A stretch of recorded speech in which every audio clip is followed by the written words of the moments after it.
Welcome to the DMF. I'm Justin Yance. This is part 3. Interesting. So, getting back to your filmmaking, what do you hope to convey with your films? Like, what do you want to do with your films? Oh, great question, because I always ask myself that, and it modifies, sorry, and changes over time. It really does. But one thing I want to do is make sure people are able to watch a film with a voice, because often or not now films are made and they don't have a voice, in my opinion. I want someone to feel something, and I want to spark conversation when you leave the theater.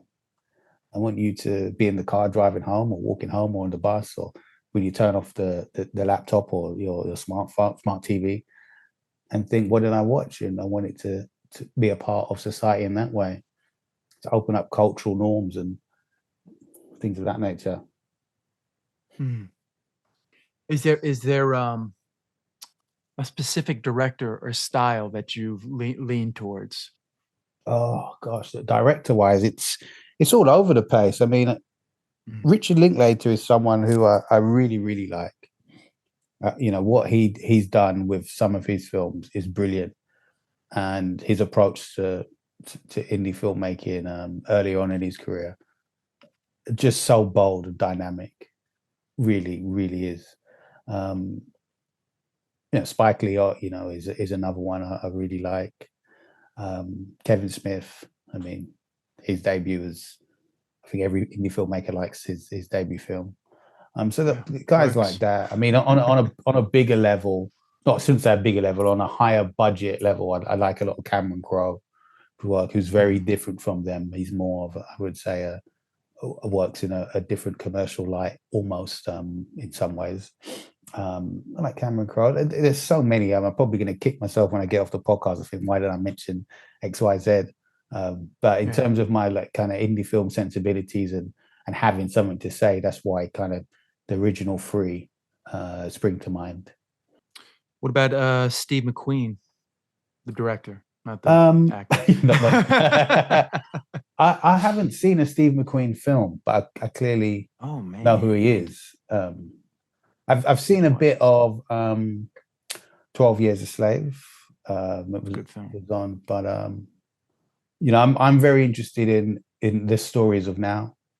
I can't say how it is in America, but in England, there's a lot of stuff about slavery all my life growing up. And I don't know what I would get now from watching another film about slavery.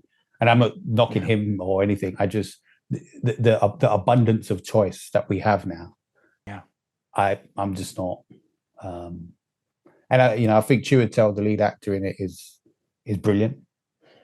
He's a brilliant actor. But no, it's not. I haven't seen any of his films, so I wouldn't. I would suggest you start with Shame. Shame is the film he did with Michael Fassbender. That's a really, just a really honest portrayal of somebody going through what he's going through.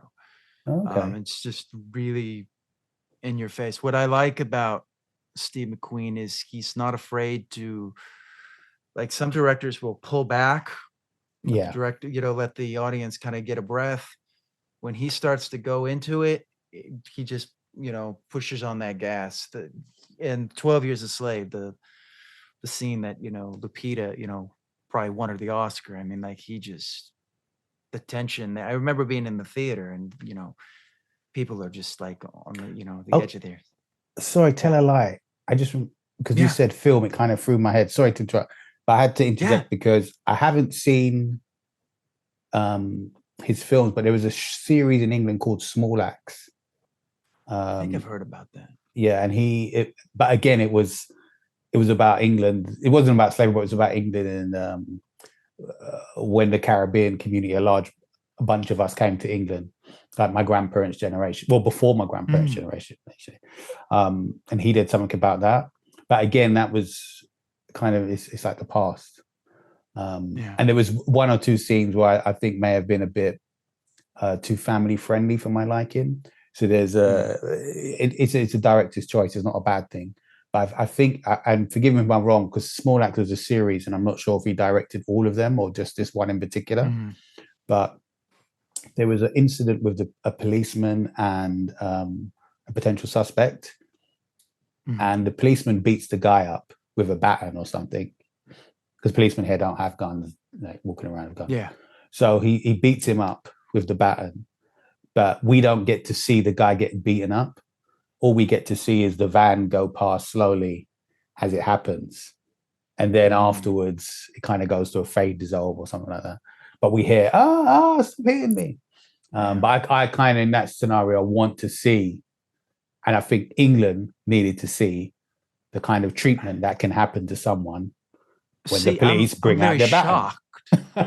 I'm quite shocked that he would go that route, because that's not what he does in most of his films. In most of his films, he shows that beat. He shows like how brutal it is, and he doesn't disguise it. I mean, you watch Shame, it'll really, even 12 Years a Slave, when the part where she's getting whipped is just like he is just relentless. Well, forgive me if I'm wrong. Actually, don't forgive me. Ignore me. It might have been a different director, because it's a 6-part series, but it was really pushed about Steve McQueen, because obviously he's the Oscar-winning filmmaker. But he might not have directed that episode then. It might have been someone else. What is it called again? Small Axe. I'll email you the link to it. Small Axe. Yeah. Yeah, no, that does not sound like him, because I mean, he's really not afraid to show, things that most directors just would not, they would cut away. They wouldn't go that deep into it, So it's, I don't know, it's weird that he wouldn't do that. But no, I'm probably wrong. No, you could be right. I mean, maybe he softened his image. I haven't seen his new film, so we'll have to, maybe he's or maybe it was out of his hands. Maybe the BBC said, we don't want this going out of primetime TV. Because you do have like strict censors there, don't you? We have the news, we mentioned off air, Ofcom can be quite strict, but I think there's a lot of self-censorship in the UK. So there would be a bit of, we can't do that. It's like, well, we actually can, but no, it's not a good taste. It's not in good taste. So we're not going to do that. Okay. So they kind of like what they, I don't know. I remember that movie Pirate Radio, where the boat that rocked the thing, where they were all like, we can't have this kind of music on here. I mean, remember they didn't want the Beatles on because they were from Liverpool. So it's kind of set in there where they like, well, we can't show the police, not looking dignified. We must show them. Is that kind of where that mindset comes from? It can get to a certain level. Like the policeman can be really rude, but in terms of the violence, maybe not. Like they'll be like, well, we don't want that. Yeah. Which is strange, because Britain at one point used to have some hard-hitting dramas. I mean, I would have been too young to have watched them at the time. I can go on YouTube and revisit them. We used to have a good reputation for drama in that sense, very contemporary of the time as well. But there was one film, I think Peter Toole may have been the lead, I can't remember. I'd have to send you it. And he played a transvestite, and in the early 80s, that's a radical production, and it was a really, really brilliant. And sadly, obviously, in a sense, he had to encounter violence in a British pub and things like that. The character had to go through a lot, but things have seemed to have softened in an era on the internet where you can go and watch anything. Yeah. Do you think that that's politically based? That like the parties in power don't want they want to keep an image of the police, and they don't want any image out there showing maybe what has actually been capable of police brutality?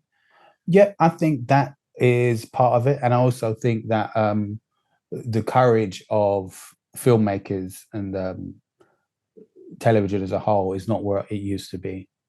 So you're not going to necessarily get a certain cutting edge or dynamic version of things that reflect the reality of things, which will in turn make things more entertaining.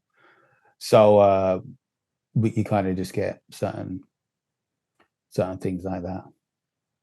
But is that something I noticed from watching your films? You know, the things on. I watched your stuff on Venmo.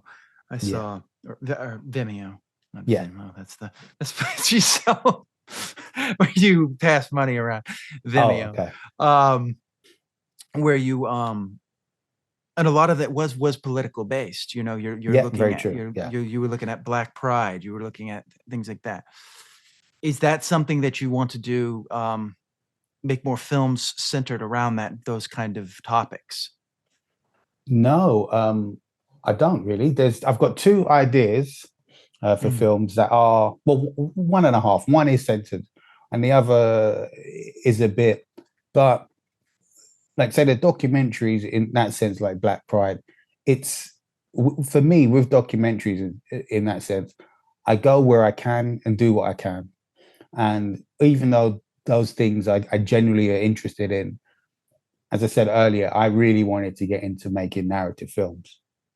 So documentaries I do enjoy, and especially when I first started going out of my camera and things like that, I loved, and I do, and I think politics, unfortunately, at the moment, with the way it's reported, with the way people follow news and kind of celebrity news and ratings driven news and social media kind of ways, it's not going to hold the interest it once had for me, just because it feels a lot now like sport rather than this really important thing. And what I mean by that when I say sport, sometimes now it feels like people are backing their team, even if their team's wrong, and they're putting down another team, even though the other team is the better team. And I'm a spectator watching it all thinking, how did this all happen? How did this all happen? And some of the characters at the top of political parties, how did they get there? I don't understand. So with that happening in my life over the last few years, it would be a lot harder for me to make political documentaries and political driven films. It would be hard for me to do something about Black Lives Matter or and things like that, which is a shame, because one of the things I would do is a great thing I did when I got my first Rode Video Mic Pro mic, and that's a microphone that sits on the top of a camera.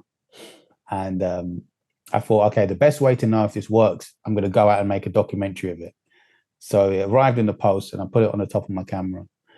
And I went out, and it was called By the Polling Stations, or the Polling Stations, or something like that. Because we have, you go to a polling station to vote in our local elections. So I went out and just started doing vox pops with people, asking them who they're going to vote for, why they're going to vote for who they're going to vote for, and things like that. I got some B-roll, some cutaways. I think I put a voiceover, some captions on it. And it was a good way for me to get into learning the technical aspects of filmmaking. It would be lighting, exposure, audio design. So it was great in that sense. And I really enjoyed the doc. Even if I watched it now, I can see the problems with it. But for me to run a test and make a documentary, it was a really good moment, a really good thing to do. Whereas now, without being maybe arrogant or whatever, I don't really need to do things like that I know better in terms of audio and lighting, exposure and things. So I wouldn't do that. But in another time, I've mentioned fog of war, and there are other kind of politics I'm interested in. There's I can't really. There's a certain Jamaican politician I know. I would love to do a documentary with him about economics, Keynesianism, and things like that. But something like that, I would require a certain amount of funding. It's not one I could fund myself, because I have other projects I'm partly funding. But no one's interested in a Jamaican economist and Keynesianism. I can't even get the word right, in 2024, because there's no kind of showbiz or glitz and glamour or polarization in it. But I think it's a very interesting subject, and historically what that means to not just Jamaica, but I think for the world. Again, seeing someone in a country in a completely different light than we would ever see it.